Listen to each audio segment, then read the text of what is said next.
something about Doctors Without Borders and that they have been recruited by Hamas, you said. That's right. Has UNESCO been recruited by Hamas? Sorry, or UNICEF Absolutely. rather. Has UNICEF been recruited by Hamas?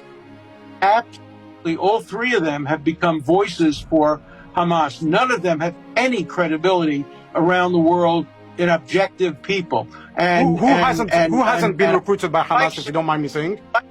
And now we see the climate movement. That young woman from Sweden Greta Thunberg is now become now a mouthpiece for Hamas. But just because the world condemns, many in the world condemn Israel, doesn't mean that Israel is wrong. Israel is not perfect. But compared to Hamas, Hamas is the greatest evil that the Palestinian people ever faced.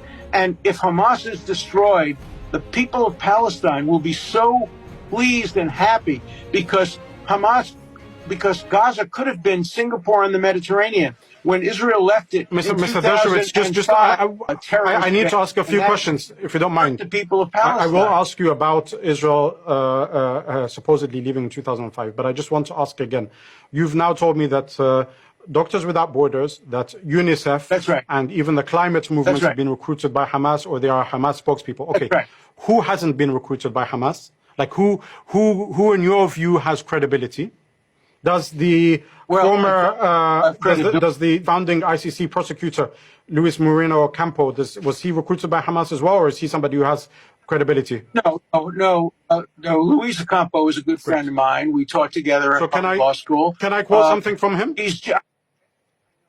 I know what he said, and I disagree with him, but he has credibility. I believe generally credibility, but many of these other organizations do not. The United States State Department has credibility. Great Britain has credibility. Some of the other European countries have credibility. Germany has credibility, but Doctors Without Borders do not. But let's get to I wanted to say something, because if you don't mind, just let's make it a bit of a two-way, just if you don't mind. So as I mentioned there, Ocampo, who was the founding prosecutor of the International Criminal Court, he says the siege on Gaza, even before October 7th, and before what we are witnessing now, okay, these are his words, the siege on Gaza is a form of genocide because it is inflicting conditions that...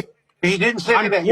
I'm quoting you word for word, and we can play it. This quote said this after. He said this after October 7th, yes, not before October 7th. Let me clarify it. Okay. He was talking about post-October 7th, so he totally misled your viewers. Let me, and what we will do is we'll actually play this. We will play this to hear it.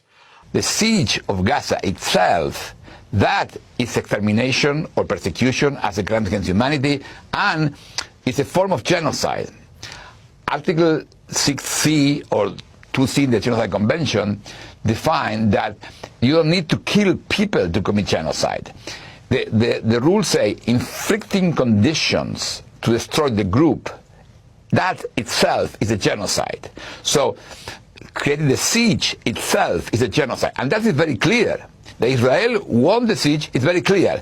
And the intentions to destroy the people, many officers from the Israel government are expressing genocidal intentions.